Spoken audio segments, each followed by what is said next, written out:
Bonjour les amis, c'est Gigal.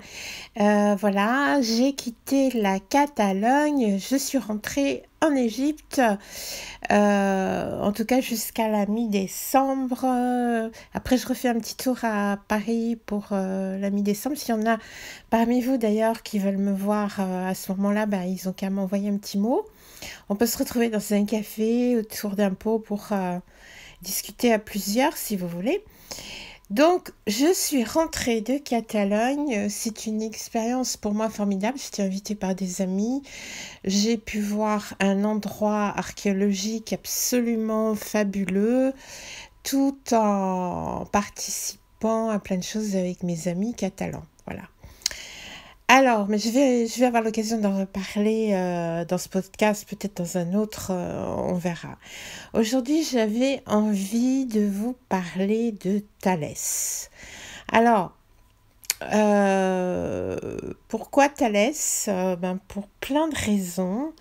Alors, pour ceux qui ne savent pas, Thalès, c'est Thalès de Milet. Il est mort en 547 avant Jésus-Christ environ, et c'est l'un des plus grands sages de l'Antiquité, de la Grèce antique, hein, puisqu'il faisait partie des fameux 7 sages de la Grèce antique, qui sont en fait des sages pré-socratiques, c'est-à-dire avant Socrate. Alors, pourquoi c'est important de parler de Thalès aujourd'hui, à part le fait que c'est un grand mathématicien, géomètre, vous connaissez tous le théorème de Thalès, je suppose. À part le fait que c'est lui qui a calculé la hauteur de la pyramide, bon, je suppose que les anciens Égyptiens l'avaient fait bien avant lui, mais enfin, c'était le premier, on va dire, européen à le faire. Mais c'est normal il a fait un très long séjour en Égypte dans sa jeunesse, et on dit qu'il a appris énormément de choses des grands prêtres égyptiens. C'est bien pourquoi je me suis intéressée à son cas. Parce que comme je suis en train de préparer des enseignements sur l'enseignement des grands prêtres en Égypte pour vous, eh bien, je m'intéresse à tous ceux qui ont suivi ces enseignements pour pouvoir inclure des choses dans cet enseignement, bien sûr. Et alors, Thalès a été très jeune en Égypte. Et on raconte une histoire, c'est l'histoire de Thalès. Je trouve que c'est une histoire très très significative pour plein d'entre nous. Alors, on raconte qu'il marchait la nuit en regardant les étoiles, hein, s'intéressait beaucoup aux étoiles. En passant, il était capable de prédire des éclipses, rien que par ses observations, ce qui était rare dans l'Antiquité avant lui. Et alors, en marchant dans la nuit, il tombe dans un trou, parce que il a le nez vers le ciel, les yeux vers le ciel, donc il ne regarde pas devant lui et il tombe dans un trou. Et alors, on raconte qu'il y a quelqu'un qui est sorti de la nuit et qui l'a vu dans ce trou et qui s'est moqué de lui. Ah ouais, t'es un grand philosophe, mais t'es pas capable de marcher sans te casser la figure, t'es pas capable de regarder le sol pour marcher. Bref, le type se moque de lui énormément. Et l'histoire se finit là. Donc on se dit, mais ça ridiculise complètement le philosophe en tant que rêveur idiot, quoi, finalement. Mais en y réfléchissant bien, et bien sûr, les penseurs suivants l'ont bien trouvé, ça a une autre signification très importante. C'est que, oui, le type se moque de lui, le ridiculise, lui montre le côté ridicule de la situation, l'enfonce dans ça.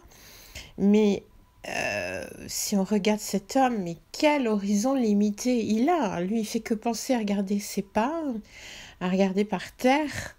Il a vraiment une vie qui peut être très stérile si il se permet de se moquer de gens qui regardent dans les étoiles. Le fait aussi de se moquer comme ça, c'est pas très intelligent. Donc il a un horizon très limité, une vie stérile. Bref, il a les pieds dans la poussière. Alors, ça c'est très important parce que ça veut dire que le rêveur, mais qui se pose tout le temps des questions en regardant le ciel, a une richesse que lui procure la connaissance ou la recherche de la connaissance. Donc c'est quelqu'un qui n'a pas de limite. Son horizon, c'est le vaste espace, c'est le vaste ciel. Et puis il y a l'autre qui critique. Je crois qu'on a tous eu affaire à des gens qui nous critiquaient, qui regardent le sol et se moquent de nous, se moquent de vous. Mais parce que lui, il est extrêmement limité, limité dans l'espace, mais aussi limité intellectuellement, ou en tout cas ne cherchant pas à en savoir davantage. Et il se retourne contre vous tout simplement parce que il est jaloux que vous consacriez autant de temps à la connaissance et que la matière en fait n'a pas grande importance pour vous. Alors, cette histoire toute simple, elle indique beaucoup de choses. À part ce que je viens de vous dire, une chose très importante qui en découle, c'est que si on se nourrit des endroits où qu'on aime, où on est heureux, où on vit, enfin des endroits qui sont indissociables de notre existence, ce qui est important, c'est renforcer le sens du lieu où on vit. C'est ce qu'en tout cas disaient les penseurs présocratiques. Alors, ça veut dire quoi, renforcer le sens du lieu où on vit? Ça veut dire le faire vibrer dans l'espace et le temps. Renforcer le lieu où l'on vit, c'est essayer de faire vibrer ce lieu précis. C'est un petit peu ce que je fais avec l'Égypte, en vous en parlant sans arrêt. Mais vous pouvez le faire à n'importe quelle échelle, hein, de votre maison, de votre appartement, de votre ville, de votre pays, de votre lieu préféré. Vous pouvez toujours le faire vibrer d'une façon ou d'une autre.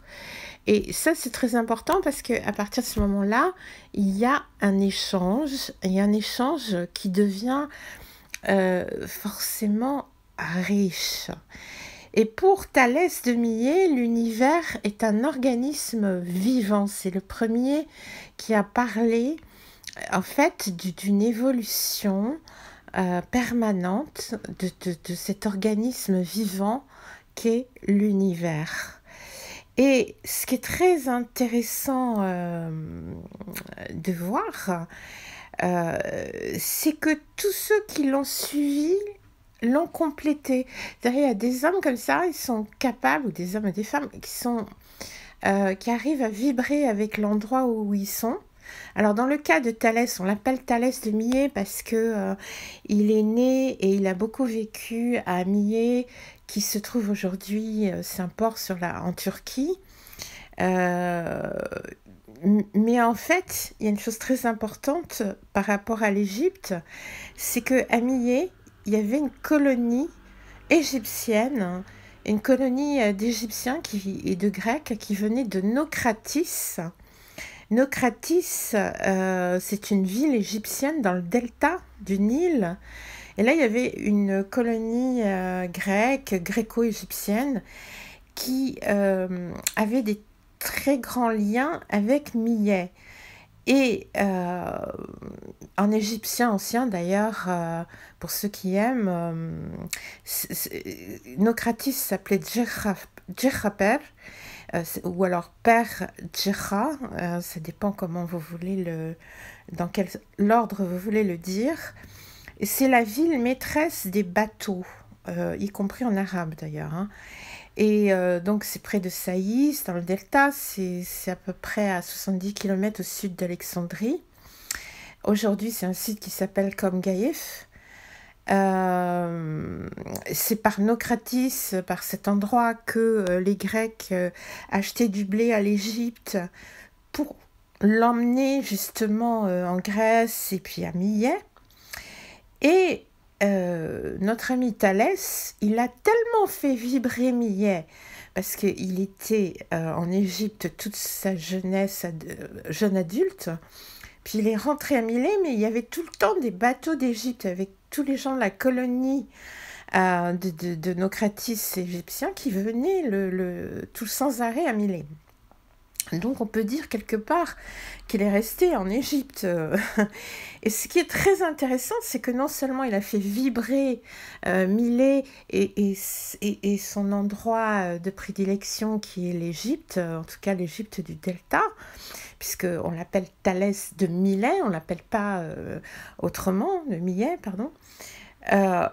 Mais aussi le fait qu'il ait fait vibrer ce lieu à Millet a donné naissance à 5 autres sages après, dans le temps, des philosophes qui sont tous avec des enseignements très précieux qui complètent le sien. C'est un truc vachement intéressant, c'est-à-dire qu'il a lancé comme une vibration dans l'espace et le temps, et ça s'est renforcé. Donc on peut dire qu'il a renforcé le lieu où il vivait. Et ça, c'est une très belle chose, c'est une chose vraiment, moi je trouve très intéressante. Il ne faut pas oublier que Thalès est considéré comme le premier philosophe de la nature. C'est lui qui a influencé Pythagore, hein, c'est pas rien, c'est vraiment très important. Et donc je reviens à Nocratis, hein, à Djerhaper, en Égypte. Ce lieu, ce port dans le delta du Nil où il y avait une colonie grecque égyptienne, c'est ce qu'on appelle un emporion en grec, c'est-à-dire un comptoir, un port de commerce.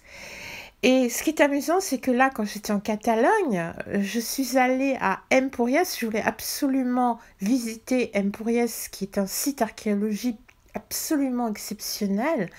Je vous invite à le visiter d'ailleurs. Empúries, c'est Emporion, c'est un comptoir, un port de commerce où naviguaient les Grecs et les Phéniciens. Avant, d'ailleurs, on dit que Thalès était d'origine phénicienne plus que grecque. Et cette histoire de comptoir, de port de commerce était vraiment très très fort à l'époque. Vraiment, ça permettait une mixité de connaissances, de personnes aussi, bien sûr.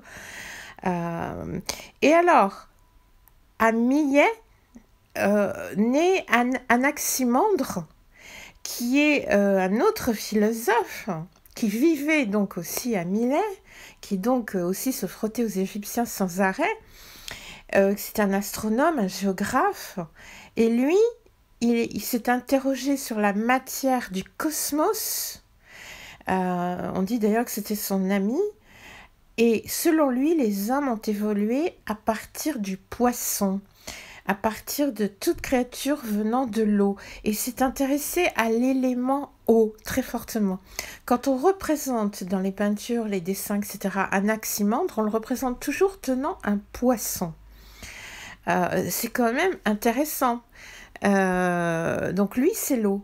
Et puis, vous avez Anaximène, un des élèves de Millet, donc toujours à Millet, qui lui, sa théorie, c'était vraiment le souffle, la vie, l'air.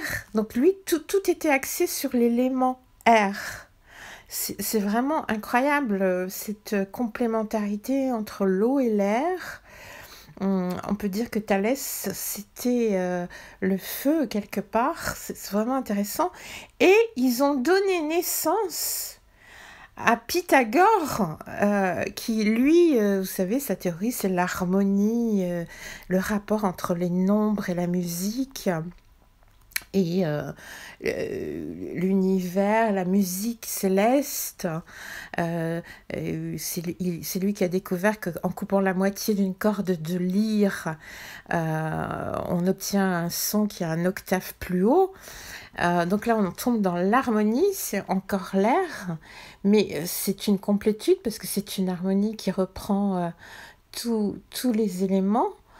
Euh, voilà, c'est grâce à Thalès de Millet, à son, comment dire, au fait que il a renforcé le sens du lieu où il vit, c'est-à-dire il vivait dans un port qui était aussi un emporion, un emporiès en fait, et il était avant dans le delta en Égypte aussi, dans cette ville qui était aussi un emporion, un port marchand.